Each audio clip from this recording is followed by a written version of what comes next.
What is good, YouTube? Hopefully you're all having a good day. So today I'm going to be doing another edition of What If the Villain Won. My very first video about What If the Villain Won was about the Flash Season 1 and Reverse Flash.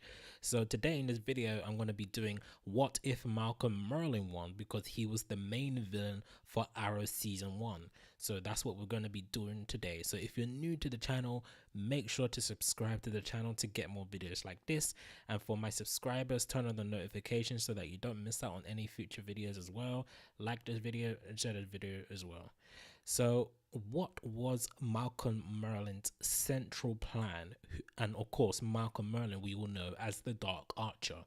So his central plan for Arrow Season 1 was to rebuild the Glades and free it from crime, whilst also getting revenge on the Glades for letting his wife die alone on the streets with no help. And to do this, he wants to cause what was called the Undertaking. And the Undertaking was actually an earthquake device used to level the city, level the Glades basically. So what did he need to do to achieve this master plan of his? There are many things that I've listed down here in my notes. The first thing that he needed to do to achieve his plan was, of course, train to become a skilled fighter. And this was at first just to handle his grief over his wife's death. And this was successful because he's now the Dark Archer. But this wasn't initially a part of his plan, but it did help him along the way. So the second thing that he needed to do to achieve the plan was to get Robert Queen out of the picture. And by that, of course, I mean kill him, because Robert Queen was suspicious of Malcolm, even though they were working together at first.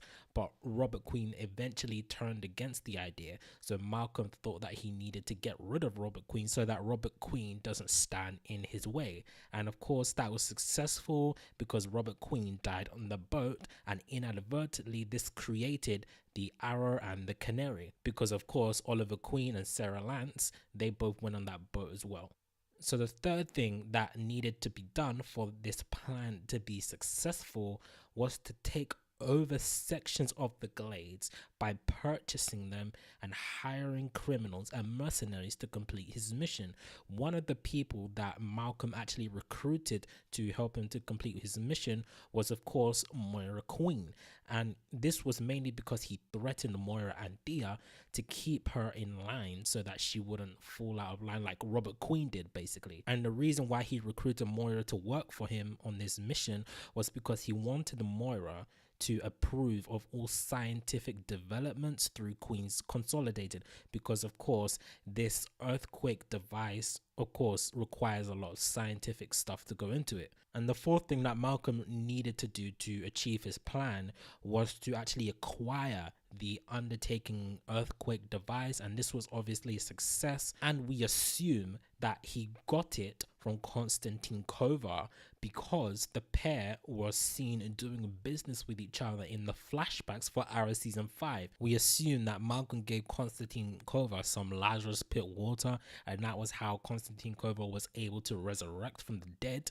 And in return, Konstantin Kovar would give Malcolm his device or his services that will help him create the earthquake device for the Undertaking. So that was a success as well. And the fifth and final thing that needed to be done was, of course, execute the plan, execute the Undertaking. So those were the 5 steps that Malcolm needed to do to achieve his plan. So now we're going to be talking about what would actually happen if everything was a success, if everything went as smooth as possible. And as you know, if you've seen Arrow Season 1, if you haven't, then why are you watching this video? But with the conclusion of Arrow Season 1, his plan was pretty much successful, as he achieved everything he needed to do to execute his plan, and he even cheated death somehow. So it's a huge win for Malcolm. So the earthquake actually did take place, but it could have been worse, because there were actually 2 devices. There were 2 earthquake devices that Malcolm created for the Undertaking, but of course one of them was destroyed, whereas the other one was hidden, and the other one was successful. So if the second device didn't get destroyed, then the only difference would be that the destruction would have been way worse. So that is what would have happened if Malcolm Merlyn won, and he did win technically. So what do you guys think? Can you think of other things that would have happened if the second device was a success, if the second device didn't get destroyed? So share your thoughts down below in the comments, and if you like this video, give this video a thumbs up, share this video with your friends, subscribe to my channel if you're new, and I'll see you guys later for more videos.